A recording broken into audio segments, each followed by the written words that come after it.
Good morning. This is Nick Stern with Robert O. Stern Financial Services. I'm a certified financial planner here in South Amherst, Massachusetts. I hope you're all enjoying the beginning of spring and looking forward to summer.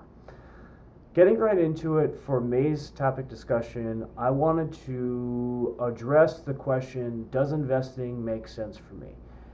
And I think it's important, and the reason why I'm bringing this up is because there's so much negativity out there through media sources, newspapers, probably at least some people or colleagues that you talk to, that it's really hard to be confident about investing in the financial markets or anything else for that matter. So I think it's important to address the question and sort of help you answer it yourself, because I can't answer it. There's no one answer that makes sense. It's really regarding or really what's going to be most beneficial for your own personal financial situation.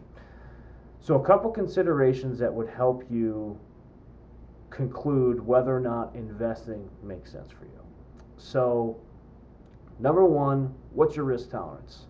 Are you okay with account value fluctuations? Do you like any ups and downs, or are you completely adverse and you would prefer just to stuff cash in your mattress? Those are two more or less opposite ends of the spectrum. Most people are somewhere in between, but it's really what is going to be to your or tailored to your personal financial situation. I would also say, what does your cash flow actually look like? Do you have investable or disposable income that you could either A, afford to lose, have fluctuate, that you could afford to not have completely accessible to you right now? That being said, that if you invest in, let's say, the financial markets, you would most likely have complete access to it, but if you needed it and the account value was a little bit lower than what you originally put in, would you be okay with that? So time frame is really important, as well as a cash flow and income standpoint. We would always recommend you having an emergency fund or some type of cash or liquid fund that would allow you access in case something came up as an emergency. I think the third question is, what are you investing this for? Is this for something 6 months down the road, 6 years down the road, or 40 years down the road? I think all those things are really important to consider, and that'll help lead to the conclusion of, does investing make sense for me? If you come to the conclusion that is yes, investing makes sense, then you have to decide, or you can decide with your colleague or advisor. If you need help, I'm happy to help you here, no obligation of course. What type of investment would really make sense, and all the previous questions that you answered will help determine what investment or potential investment would make the most sense.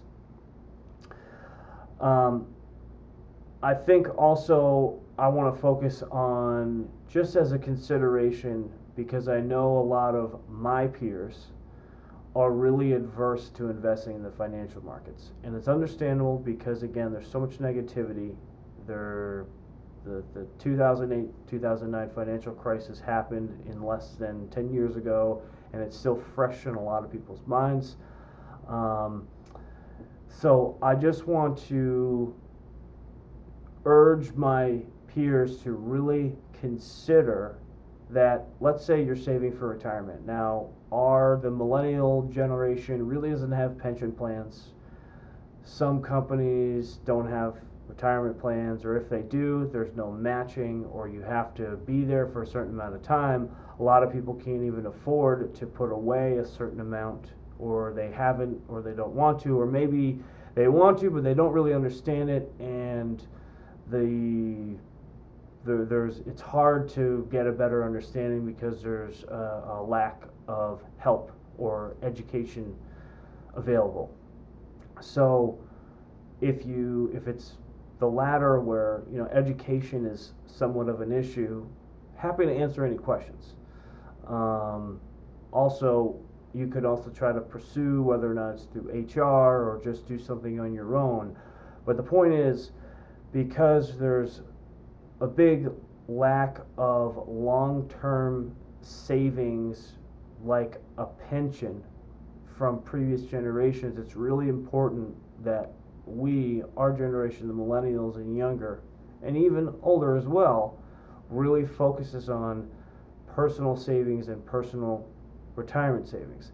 What that goes in is going to be up to you, but if you have a time frame as such of 30 or 40 years away from retirement, just ask yourself whether or not A, does stuffing my cash in a mattress really make sense, and is it going to help me 30 or 40 years down the road? And B, does all this negativity that I'm reading about right now, is that going to have a huge impact on me 30 or 40 years down the road, or 20 years down the road? The point is, just please keep in mind that it's not just about now, but it's about much further on, particularly for retirement or a long-term goal. And that being said, try to think from that time frame, not necessarily right now. And even though it can be painful short term, think about the longer term. Thank you so much for tuning in. I really appreciate it. I hope this has been valuable. If you have any questions, there's a number, email, website at the bottom of the screen. Here to help, no obligation, of course. Thank you so much for tuning in. I'll see you next month.